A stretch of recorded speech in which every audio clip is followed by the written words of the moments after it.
Dinding-dinding kamar hotel ini terasa dingin, bahkan di tengah gerah Jakarta yang tak pernah padam. Hendra duduk di tepi ranjang, tatapannya kosong menembus jendela kaca yang memamerkan gemerlap ibu kota di bawah sana. Gedung-gedung pencakar langit yang menjulang, lampu-lampu kota yang berkelip seperti bintang jatuh, semua itu justru menambah rasa sepi yang melingkupi dadanya.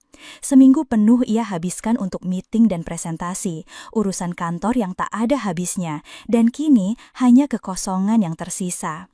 Ia meraih ponselnya, mencoba menghubungi Rani, istrinya yang jauh di Semarang. Hanya nada sambung kosong yang terdengar, tak ada sautan. Rasa lelah yang menumpuk seolah bercampur dengan hampa yang tak terlukiskan. Hendra mendesah, mengusap wajahnya kasar. Keberadaan Rani, walau hanya di seberang telepon, selalu jadi penawar, tapi malam ini ia tak bisa meraihnya. Sebuah dorongan aneh yang sudah lama ia tepis, kini merayap naik. Rasa sepi ini terlalu pekat. Dengan ragu, jemarinya bergerak membuka sebuah aplikasi di ponselnya.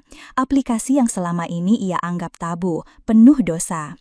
Tapi malam ini, di tengah kesendirian yang menyesakkan, ia merasa tak punya pilihan lain. Hanya ini mungkin yang bisa sedikit mengusir hampa di dadanya. Jemari Hendra menari di atas layar ponsel, mencari-cari. Ia tak ingin yang macam-macam, hanya pelampiasan sesaat, sekadar mengisi kekosongan yang menggerogoti.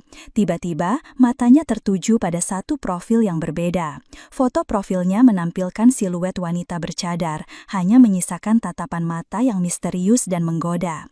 Ada sesuatu yang aneh, sekaligus memikat dalam sosok tertutup itu.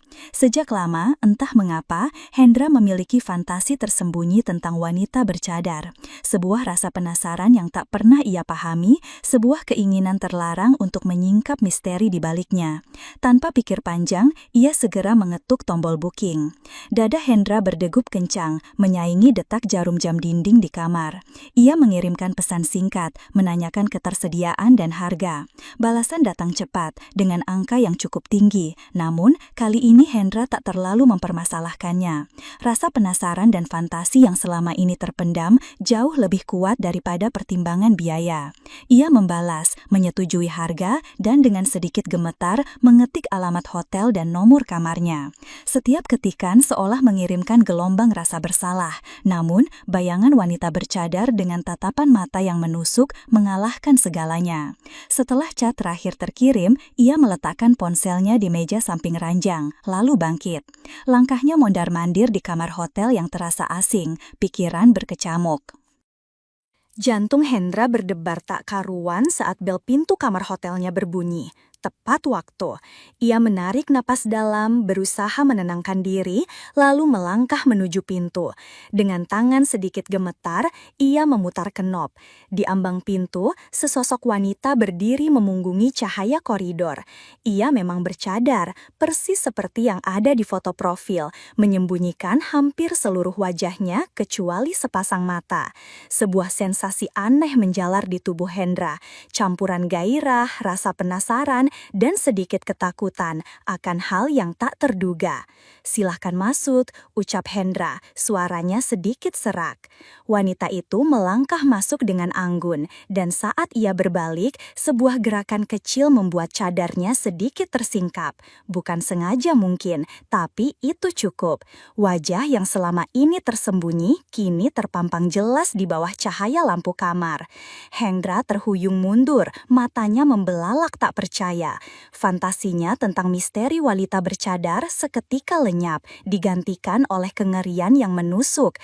Yang berdiri di hadapannya bukanlah sosok asing yang ia bayangkan, melainkan Budha Ningsih, kakak ipar dari ayahnya. Sebuah kenyataan pahit menghantam Hendra. Budha Ningsih, wanita yang selama ini ia kenal sebagai sosok alim dan religius, panutan di setiap pengajian, yang selalu tampil sopan dengan hijab syar'i, kini berdiri di kamar hotelnya dengan pakaian yang jauh lebih modern dan riasan wajah yang lebih mencolok. Kontrasnya begitu tajam, seolah dua dunia bertabrakan di hadapannya. Budha Ningsih, Apa yang Bude lakukan di sini? Suara Hendra tercekat di tenggorokan, nyaris tak terdengar. Bude Ningsih menatapnya dengan tatapan kosong, seolah jiwanya telah lama pergi. Suaranya pelan, dingin, tanpa emosi, menusuk ke sanubari Hendra. Bude harusnya yang tanya Hendra, apa yang kamu lakukan menunggu perempuan malam di kamar hotel ini? Ada jeda, lalu tatapan Bude Ningsih berubah, sedikit terluka namun juga mengandung amarah yang dalam. Suasana kamar langsung diselimuti ketegangan yang pekat. Hendra mencoba menjelaskan, mencoba mencari alasan, tapi Bude Ningsih memotongnya dengan tatapan tajam yang tak terbantahkan. Sebuah kebisuan yang mematikan ruangan membuat Hendra merasa terpojok dan terhina. Bude Ningsih melangkah masuk, menutup pintu di belakangnya, suara klik yang nyaring terasa memekakan. Ia duduk di kursi tamu, terlihat begitu syok, seolah jiwanya baru saja terlempar dari raga. Raut wajahnya campur aduk antara malu, terhina, dan marah. Hendra masih berdiri mematung, tubuhnya gemetar. Namun perlahan, secercah ide muncul di benaknya. Kilatan perhitungan dingin melewati matanya, ada celah. Bude, saya tidak akan bilang kalau saya lihat Bude di sini. Hendra memulai, suaranya rendah dan penuh ancaman, memecah keheningan yang menyesakan. Asalkan Bude juga tutup mulut soal saya. Kalau Pak D tahu Bude di sini jadi penyedia jasa, di hotel, di Jakarta, Bude yang alim itu, kira-kira apa yang akan terjadi? Hendra melangkah mendekat, tatapannya menusuk. Reputasi Bude yang dibangun bertahun-tahun, yang selalu jadi panutan di keluarga besar, di pengajian kampung, bisa hancur seketika. Wajah Bude Ningsih memucat pasi, matanya melebar panik. Hendra, jangan gila, ini tidak seperti yang kamu kira. Suaranya bergetar, mencoba membela diri. Oh, tapi sepertinya iya Bude. Hendra memotongnya tanpa ampun. Sorot matanya tajam. Kita berdua punya rahasia besar sekarang. Rahasia yang bisa menghancurkan Bude, kan? Terutama Bude yang selalu dianggap suci itu.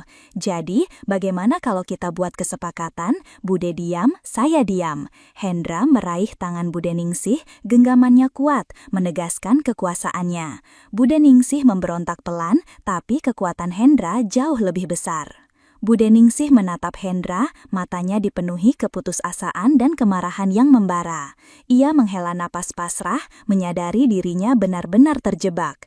Posisi Bude yang selama ini dipandang tinggi, kini berada di ujung tanduk di tangan keponakannya sendiri. Napas Bude Ningsih memburu, matanya memancarkan campuran amarah dan rasa jijik, namun tak ada lagi perlawanan. Genggaman Hendra di tangannya terasa seperti borgol, mengikatnya pada kenyataan pahit ini. Ia bisa merasakan kekuatan Hendra yang merangsek, bukan hanya secara fisik, tapi juga secara psikologis.